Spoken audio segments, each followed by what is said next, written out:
Good morning from a hot and sweaty morning on the beautiful continent of Africa, which today I'm going to be travelling 600 kilometres across. It's going to be an epic journey. I haven't done this for quite a few years, so I'm quite excited. You never know what you're going to see, what you're going to experience along the way. Let's get on the road.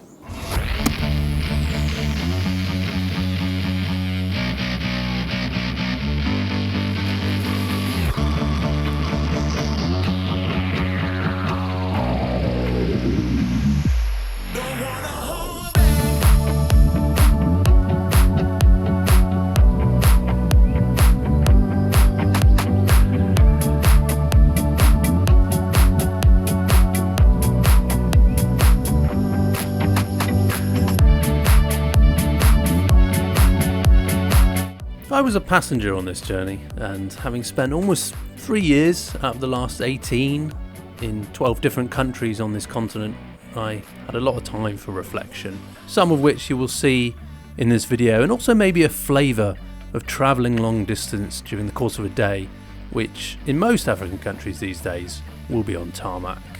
Although this journey surprised me a bit. This road was probably tarmacked in the Chinese road building frenzy of the late 2000s. But in recent years it's become a little worse for wear and probably more similar to the kinds of roads you might have expected to see in Africa back almost 20 years ago.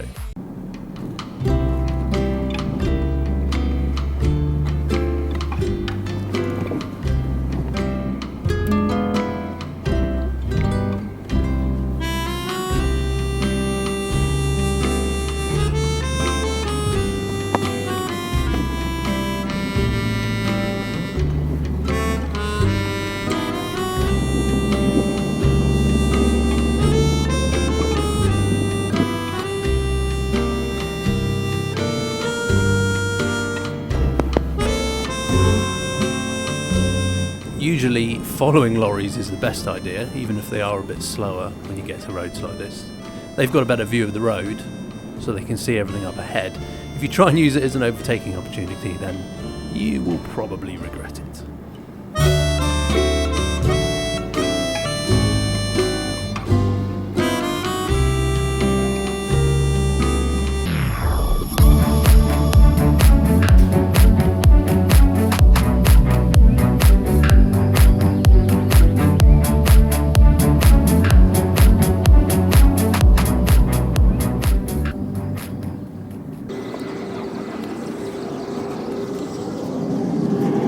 So I'm just waiting here at the border. Because of COVID,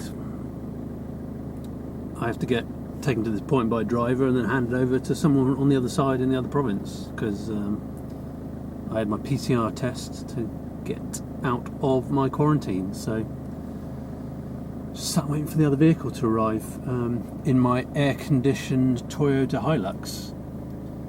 It's incredible just sitting here looking at all the vehicles go past. Everything's from Asia, Toyotas, Nissans, Mitsubishis, and I just saw a Mitsubishi L200 go past, fully loaded. You see brand new Land Cruisers, or Land Cruisers that I would consider brand new, like 2007 onwards, fully loaded, riding on the springs, and you just think everything's moved on. Like those old beaten up pickup trucks and stuff are now what you would consider to be modern stuff, and they've all got the mod cons of like aircon and airbags and stuff like that. So you kind of see how everything's moved on.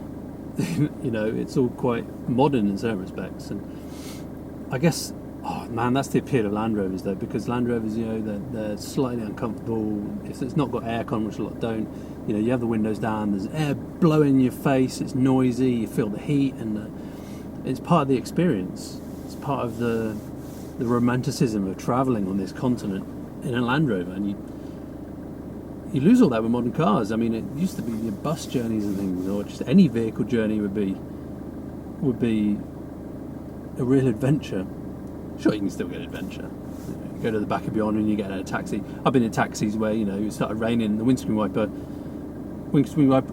are driven by a bit of string the driver pulls across the windscreen, and once you pay them and get in the car, then they tip in the Coke bottle of petrol into the fuel tank, and then all the other people that have been sat around the taxi pile in You feel like you're paying for everyone else to do the journey, and you end up with 3 kids on your lap in the front seat. In cars where there's a cutout on the dashboard. So here, for example, you might see this. There's an airbag, but it would have been cut out and then stuck back in, like it's a car from Europe that's had a crash. The airbag's gone off, and they've just stuck the bit of dashboard back in. But still, I'm surprised at the road surface, how bumpy it is coming this far. Supposedly the road's a bit better going onwards, but it's very much the case in this part of the world that you don't plan journeys based on distance and speed. You plan it on time. Like, you just ask locals know how long it takes to get from a certain place to a certain place. You might not necessarily assume that, having looked at a map and calculated the distance. And certainly Google's bad for it these days. If you've got your phone and put in Google Maps, it's invariably going to be wrong. It's so good in the UK. It's very accurate with its predictions of time and using traffic data and that, but it's not to be relied on around here at all. You've just got to go with the flow. What's going to happen? What are you going to come up against? This bump starting a Land Cruiser. See, that to me is a brand new Land Cruiser. They've just started it. It's like a 2007 model, probably a 180Z, and off it goes. But that's pretty loaded. There's a load of people in the back, and it's down on its springs. But how things change. I guess modern cars are more reliable to a certain degree, particularly Japanese, Korean ones. So, but there's still a lot of people, broken down the side of the road. Punctures are a big thing. I've seen a few punctures and vehicles jacked up the side of the road. Just like funny seeing newer vehicles. What 10 years ago would have been like, rich people would have driven, and now you're seeing them just fully overloaded, like charcoal and just bags of stuff. Quite eager to get back on the road. It's taken me 12 days since I left my home. You get off the plane and you have a PCR test there in a hangar in the airport. Go to immigration, you wait around for 3 hours and they take your passport and give you a bunch of papers. Then you go off to accommodation and quarantine for 10 days. And at day 7 you have a PCR test. And then on day 9 you go and get your passport back with all the documentation. And then at day 10 you can leave. And then you need a PCR test to cross any provincial boundary, which luckily I was able to double up my 7-day and my 7-day test, and also crossing the border on this day. I think the Land Cruiser that's picking me up has arrived. We shall see if it's got air conditioning. I only have backpacks in Africa, but having wheels is quite handy sometimes.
Alright, this journey's getting a bit long. Let's play I Spy. I Spy with my little lie, something beginning with 70 series Land Cruiser.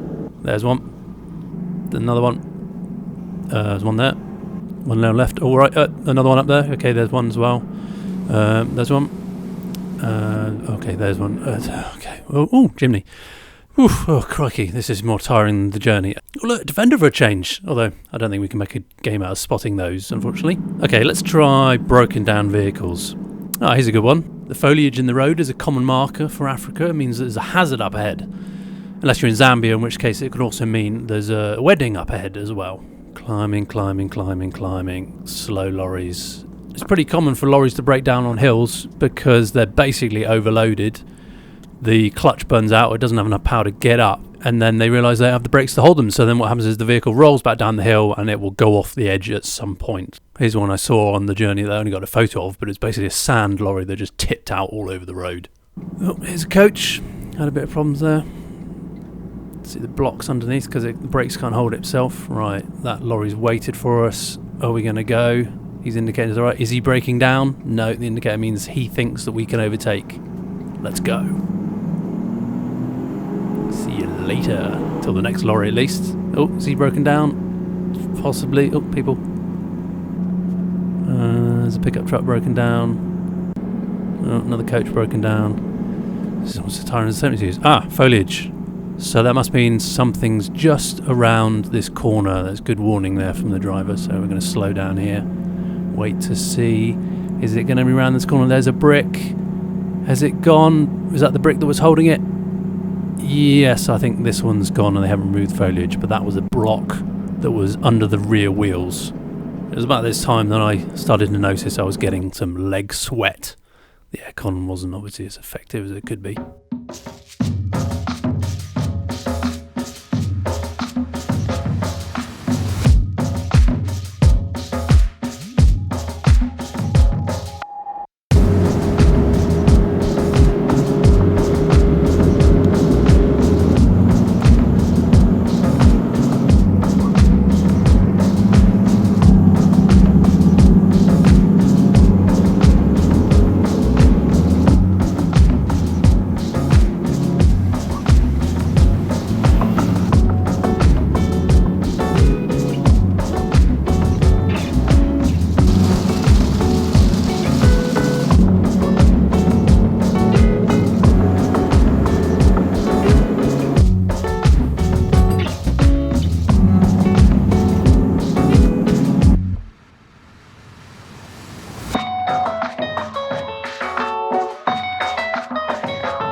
Oh man, what a journey.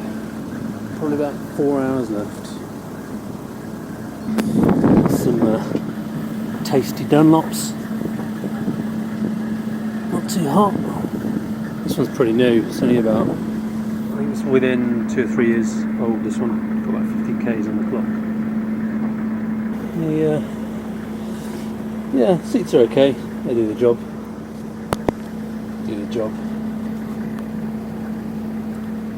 Manual. This one's the basic model, so it's only got airbags and aircon and wind-up windows. About 1400 metres here, so it's excellent temperature. Just been through a rainstorm. So, probably now 3 o'clock. Yeah, probably another just under 4 hours to go.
long journey that has been.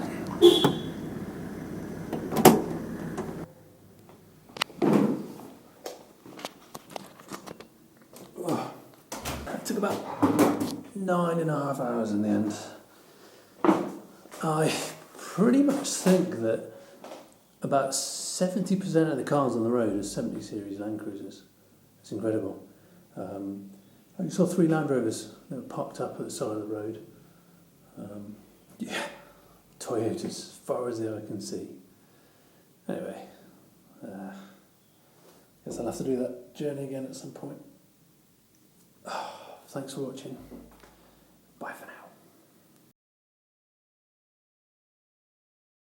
So my last breakfast in quarantine, I managed to forget to order my food yesterday. So I had a curry that's as spicy as the sun. Another stale roll, which I can never eat because they're just solid.